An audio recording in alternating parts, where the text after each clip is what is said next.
एक दिन बरसों का भूखा एक भूत अपनी पुरानी हवेली से बाहर आया और अपने पेट की आग बुझाने के लिए भोजन की तलाश में निकला, और उसने एक साधु का रूप धारण कर लिया। वो भूत चलते चलते एक गांव में पहुंच गया। यहाँ उसको एक घर नजर आया जहां उसकी इच्छा पूरी हो सकती थी। भूत उस घर के दरवाजे के पास जाके बोलता है, अलक निरंजन, कोई है घर में जो इस साधु को भिक्षा दे सके?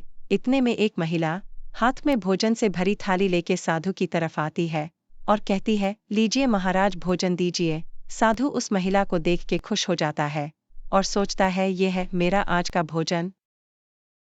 इतना सोच के भूत जोर जोर से हंसता है और उस महिला की तरफ अपनी जादुई छड़ी घुमाता है और उस महिला को वहां से गायब करके अपने साथ ले जाता है और उस महिला को जिंदा खा जाता है।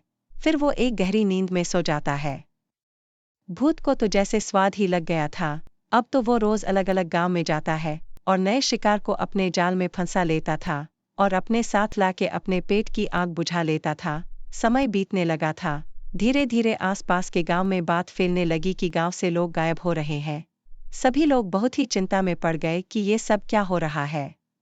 भूत ने फिर से एक आदमी को गांव से उठा लिया और उसको अपनी गुफा में ले आया। इस तरह से उसमें रोज नए इंसान तो खाने की लालच दिन प्रतिदिन बढ़ती जा रही थी। एक दिन परेशान होकर सभी गांव वाले एक जगह जमा होकर बात करते हैं, जिसमें एक महिला बोलती है, सरपंच जी, अपने गांव में ये क्या हो रहा है? सरपंच बोलता है, अपने गांव में कुछ तो अनहोनी हो रही है, तभी तो दिन बदीन लोग गायब होते जा रहे हैं। हमें कुछ करना चाहिए। मैं एक साधु बाबा को जानता हूँ, वही शायद अपना दुख दूर कर सकते हैं। आप सब गांव वाले कहे तो उनको बुलावा भेजो। हाँ हाँ, क्यों नहीं, जल्दी से बुला दो, नहीं तो देर हो जाएगी। सभी गांव वासी एक साथ बोल पड़ते हैं। सरपंच जी बोलते हैं, फिर ठीक है, कल सुबह इसी जगह मिलो, मैं उनको बुलाता हूँ। इतना बोल के सरपंच वहां से चले जाते हैं और गांव वाले भी अपने अपने घर के लिए निकल जाते हैं। दूसरे दिन जल्दी सुबह सरपंच जी साधु बाबा को अपने साथ लेके गांव वालों के पास पहुंच जाते हैं। सब लोग अपनी दुख भरी गाथा साधु बाबा को सुनाने लगते हैं। साधु बाबा पूरी बात को ध्यानपूर्वक सुनते हैं, फिर बोलते हैं, चिंता की कोई बात नहीं है। बस अब तुम सभी गांव वाले मेरी एक बात को ध्यान से सुनो। कल सुबह से शाम तक कोई भी इंसान अपने घर से मत निकलना, बाकी मैं संभाल लूंगा। इतना बोल के साधु और सरपंच वहां से निकल जाते हैं और गांव वाले इस अजीब सी तरकीब के बारे में कुछ समझ नहीं पाते हैं। साधु बाबा सुबह उस गांव में अपना भेष बदल कर जाते हैं और कुछ ही दूरी पर पहुंचने के बाद वो भूत उनके सामने प्रकट होकर साधु को खा जाने की बात करता है।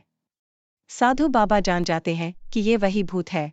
साधु बाबा तुरंत अपनी दिव्य शक्ति से उस भूत को एक बोतल में बंद कर गांव वालों के सामने ले जाते हैं। भूत बहुत गिड़गिड़ाता है, मगर उसको आज सजा मिलनी थी। गांव वाले साधु बाबा को धन्यवाद देने लगे और साथ ही सब लोग काफी खुश लग रहे थे।